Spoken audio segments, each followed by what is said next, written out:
अलीकडच्या काळामध्ये म्हणजे सगळ्या प्लेयर्सला असं वाटतं की फायनल मॅच आपल्या मुंबईमध्ये झाली पाहिजे आणि म्हणूनच मुंबईला एक मोठ्या स्टेडियमची आवश्यकता आहे।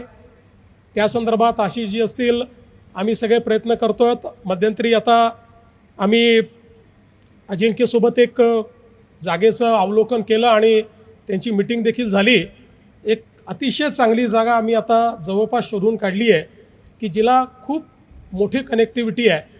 लोक असं सांगतात की what is best about MCC, तर त्या ठिकाणी मॅच संपल्यानंतर 20 मिनिटांमध्ये सगळा परिसर हा रिकामा होऊ शकतो आणि तिथल्या कुठल्याही स्टँडमध्ये, इतकं मोठं स्टेडियम आहे, आय डोंट नो 80,000 जे काय असेल, कुठल्याही जागेवर बसलं तरी तुम्हाला मॅच ही चांगलीच दिसते। मला असं वाटतं की तशा पद्धतीनं एक स्टेडियम करण्याकरता आता जवळपास अजिंक्यनी ती जागा स्वतः बघितली, त्यांची मीटिंगही झाली आहे। लवकरच आम्ही मीटिंग करू आणि एक अतिशय चांगलं, देशातलं सर्वात चांगलं स्टेडियम, म्हणजे आम्ही तर जागा देऊ, बांधणारे हेच आहेत, पण त्यांना जी मदत लागेल ती मदत आम्ही त्या ठिकाणी निश्चितपणे करू।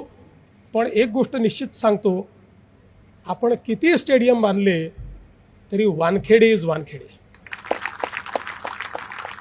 क्रिकेटचं आयकॉनिक स्टेडियम हे जन्मभर वानखेडेच राहील। Will always celebrate cricket on Wankhede.